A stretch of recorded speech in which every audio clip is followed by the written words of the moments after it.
নমস্কার বন্ধুরা, আজকে অনুষ্ঠান বাড়ির মতন তোপসে ফ্রাই করব। তো তোপসে মাছগুলোকে ভালো করে ধুয়ে নিয়েছি।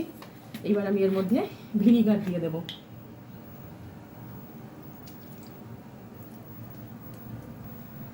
এবার সামান্য লবণ দিয়ে দেবো। এবার ভালো করে মাখিয়ে এটাকে রেখে দেবো। এটা আমার 5 মিনিট হয়ে গেছে। আমি এর মধ্যে এবার দিয়ে দেব আদা, রসুন আর কাঁচা লঙ্কা বাটা। এটাকে মিশিয়ে আমি মাখিয়ে ভালো করে ঘন্টাখানেক রেখে দেবো ভিজিয়ে। এবার একটা বোল নিয়ে নিয়েছি, তার মধ্যে 3 চামচ ময়দা দিয়ে দেবো, 2 চামচ মতো কর্নফ্লাওয়ার দিয়ে দিচ্ছি, বেকিং সোডা দিয়ে দিই, লঙ্কা গুঁড়ো, সামান্য হলুদ, পরিমাণ মতো লবণ। এবার একটা ডিম দিয়ে দেবো ভেঙে।